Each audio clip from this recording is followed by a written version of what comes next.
On the opposite side of the Nile River, in the lobby of the historic Winter Palace Hotel, Howard Carter posted the first public notice of the discovery by him and his patron, Lord Carnarvon, of the almost intact tomb of the young pharaoh Tutankhamun. Carter and his patron had been associated for many years, and had finally received the Egyptian government's permission to excavate in the world-famous Valley of the Kings. Theodore Davis, who had previously held the permit, discovered many generally despoiled tombs in the valley, and confidently declared, upon turning in his permit, there was nothing left to find. After 6 years of fruitless excavation, a water boy working under Carter stumbled upon a set of steps in the very heart of the valley that led to an underground, sealed doorway. Carter immediately sent a telegram to Lord Carnarvon, who was in England at the time, informing him that he had discovered an intact tomb. Carnarvon rushed to Egypt, and upon making a breach in the tomb's doorway, "Can you see anything?" "Yes. Wonderful things." Excavation and clearance at the site proceeded deliberately, with a team of experts that represent a virtual who's who in the field of Egyptology. Carter was a strange fellow in many ways, but he had great gifts. He was little short of a genius in the practical mechanics of excavation and in the recording and preservation of fragile objects of antiquity.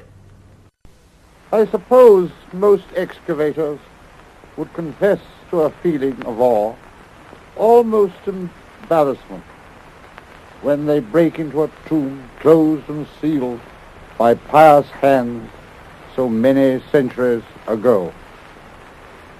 33 centuries had passed since human feet last trod the floor on which we stood, and yet the signs of recent life were around us. A half-filled bowl of mortar, a blackened lamp, the chips of wood left on the floor by a careless carpenter. He had found the outer chamber of what was almost certainly an intact tomb of a pharaoh, the first ever found. But only after every precaution had been taken to preserve the objects from the tomb would he consider opening the second chamber. I carefully cut the cord, removed the precious seal, drew back the bolts, and opened the door. None of us but felt the solemnity of the occasion. In a dead silence, the huge lid, weighing over 1.25 tons, was raised from its bed. Light shone into the sarcophagus, but how disappointing. The contents were completely covered by linen shrouds. But as the last shroud was rolled back, a gasp of wonderment escaped our lips. So gorgeous was the sight that met our eyes. A golden effigy of the young king of magnificent workmanship filled the whole of the interior.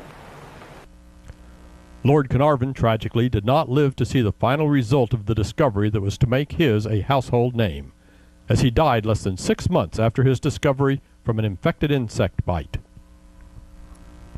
Finally, almost all of the tomb's contents were catalogued, removed, stabilized, and sent to the Cairo Museum, where they are currently on public display. Tutankhamun, unique among all of Egypt's ancient kings, still rests in his tomb in the Valley of the Kings.